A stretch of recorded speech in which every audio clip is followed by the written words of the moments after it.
Slum tourism, also referred to as ghetto tourism, a township, a favela, a barrio, a slum, or a shantytown, involves tourism to international impoverished areas. Examples include India, Brazil, Kenya, Berlin, the Philippines, and Indonesia.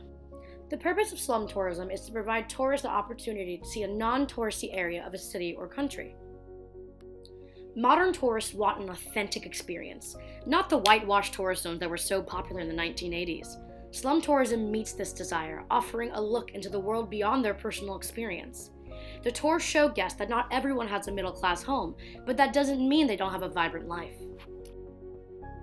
The history of this tourism niche has derived from the Londoners.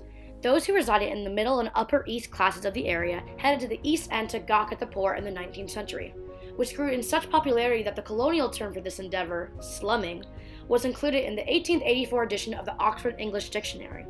After some time, middle and upper classes of Manhattan also began venturing around the Lower East Side, as well as many other locations in South Africa.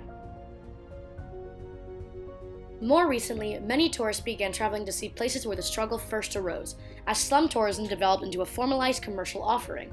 Today, slum tourism has grown into a legitimate global industry, bringing in over 1 million tourists per year. With this being said, let's take a look at the pros and cons of this tourism niche.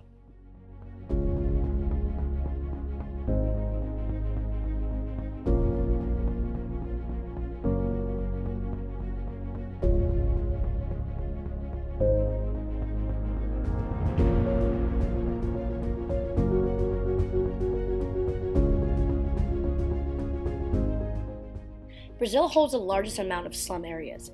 These favelas are located on the outskirts of big cities. The largest slum city in Brazil is the Rio de Janeiro, and it provides slum tour options more than any other country. Slum tours are encouraged by the federal government and actually purely benefit the slums. Favela tours explain the economy of the favela in terms of employment, welfare, rental markets, and more. They tour schools and community centers as well as encourage community projects.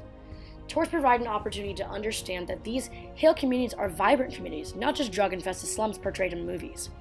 Tour guides drive tourists to the favelas by van and offer walking tours to highlight local entertainment, community centers, and even socialize with residents. However, there are many downsides to showcasing the slums as tourist destinations. Photography has become a big problem, even though it's prohibitive during tours.